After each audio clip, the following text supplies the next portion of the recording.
Sirkal ma Amerka koro kwedo ripode mawacho ni kar tengo jotuo mag Ebola magidwa ni Ebola Laikipia biro keto ngima Jokenya kamarach. Amerka olero ni kopogore kod kar tengo jotuo no gitiyo kod omenda mathoth e temo geng'o landruok mar Ebola ok e piny Kenya kende to e piny mangima. To kaka Simprose Okinda leronwa, riwruok mar MSF bende ojiwo Jokenya ni kik gibed gi luoro e wi tuo no.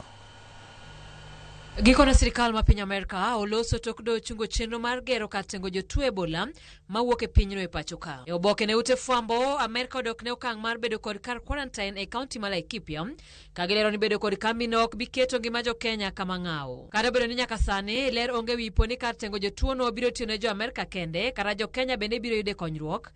Pinyno lero ni kopogore kod gedo mar kar kuorentin no, gitiyo kanyakla kod piny Kenya e yore mamoko mag kedo kod landruok mar tuo no, kamoting'o pimo e tong' mag Kenya. Amerka bende osungore kaka piny mosegolo omenda mang'eny mogik e lweny kedo kod landruok Ebola e piny ngima.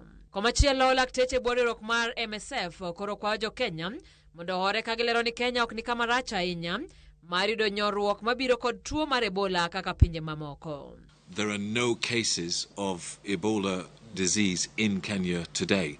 There has never been a recorded case of Ebola disease in Kenya's history. Might there be cases imported from DRC or Uganda? Yes. Can the system manage? Almost certainly. The comparison between the situation in Kenya and DRC is not a valid comparison. Lakteche gimatie pinje duto kamoting'o DRC, Uganda, piny Kenya kin mamoko, lero ni Kenya ni kama bere kendo chal mare ok nyal pim kod gino madhi nyime piny DRC. There is an active conflict with 1 million people displaced going on right now in DRC. The health system has been destroyed over many years. Kenya has a robust system, a robust health system.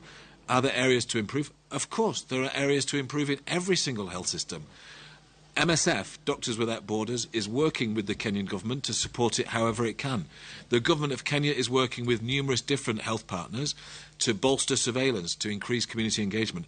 But there is absolutely no need to panic. Bende, gilero ni kata bedo ni kit Ebola masani landore ni onge yadhe kata chanjo, okonego jotuo ahinya kipimo kod kido mamoko, moseneno e piny DRC kuom higni 17 sani. Majority of the care is supportive management. You have the symptoms and sign, you take care of the symptoms and sign. For example, like proper IV fluid management.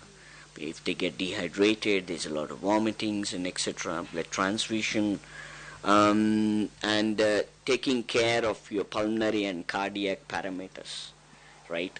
That's the key important one. Sirikal mapacho ka imed jiw mondo geng' fuoge duto mantiere kedo kod Ebola e thuolo ni mapod onge ng'ata moseyudi gi tuo no. Simprose Okinda, Ramogi TV.